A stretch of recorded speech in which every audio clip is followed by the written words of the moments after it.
Hi friends, today we are going to study first chapter of 10th class gravitation। तो सबके मन में एक क्वेश्चन होगा ही कि ग्रेविटेशन एक्चुअली होता क्या है या फिर कौन सा फोर्स है। तो देखिए, हमने प्रीवियस स्टैंडर्ड में ये देखा है कि gravitational force is universal force and it acts not only between two object on the earth but also between any two object in the universe. Let us know learn how this force was discovered. तो देखिए, gravitation क्या है, एक force है जो universal force है। Universal force उसे कहते हैं जिस फोर्स को पूरी दुनिया मानती हो। तो ये और या फिर वो पूरी दुनिया में हो। तो यूनिवर्सल फोर्स जो है हमारा ग्रेविटेशन फोर्स, ये सिर्फ टू ऑब्जेक्ट के बीच में नहीं होता है। It act not only between two object on the earth के ऊपर के सिर्फ टू ऑब्जेक्ट्स में नहीं होता है, बल्कि but also between any two object in the universe. यानी कि यूनिवर्स में किसी भी दो चीज़ों के दरमियान जो अट्रैक्शन फोर्स होता है, जो एक दूसरे को अपनी तरफ खींचने की ताकत होती है, उसे हम कह सकते हैं ग्रेविटेशनल फोर्स। अब ये ग्रेविटेशनल फोर्स या अट्रैक्शन फोर्स जो भी है, ये या तो टू ऑब्जेक्ट के बीच में भी हो सकता है या फिर यूनिवर्स के किसी भी टू ऑब्जेक्ट के बीच में हो सकता है।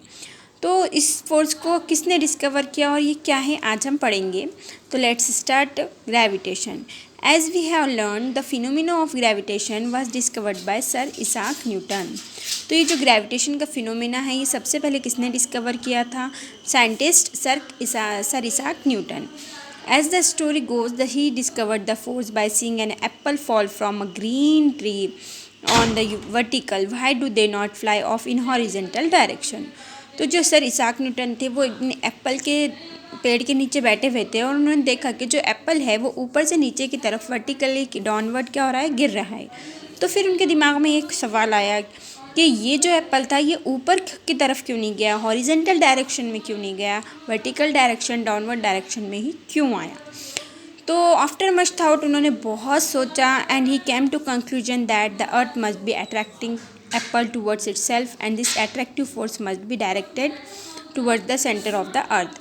तो बहुत ज़्यादा सोचने के बाद उनको वो ये कंक्लूजन पे पहुँचे कि ज़रूर अर्थ के पास कोई ऐसे अट्रैक्शन पावर है जो एप्पल को अपनी तरफ अट्रैक्ट कर रही है, जो ज़मीन के सेंटर की तरफ अट्रैक्ट कर रही है। So the direction from the apple on the tree to the center of the earth is in the vertical direction at the position of the apple and thus the apple falls vertically downwards। तो उन्होंने सोचा कि ज़रूर ऐसी कोई attractive force है जो अर्थ के सेंटर में है और जो जिसकी वजह से उसने एप्पल ने खिंचाव महसूस किया और या फिर एप्पल डाउनवर्ड वर्टिकली नीचे की तरफ आ गया।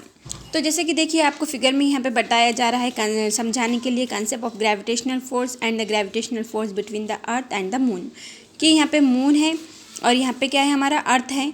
ये है ग्रेविटेशनल फोर्स। तो ये मून का ग्रेविटेशनल फोर्स भी बताया जा रहा है और एप्पल का भी। तो अब हम देख रहे हैं कि जो ये एप्पल गिर रहा है, ये एप्पल कहाँ गिर रहा है, ज़मीन के तरफ, सेंटर की तरफ खिंचाव महसूस कर रहा है। तो on the left shows on Apple tree on the earth the force on Apple on the tree it toward the centre of the earth. तो जैसा कि है कि नहीं, एप्पल जो हमारा गिर रहा है वो सेंटर की तरफ है, सेंटर की तरफ गिर रहा है।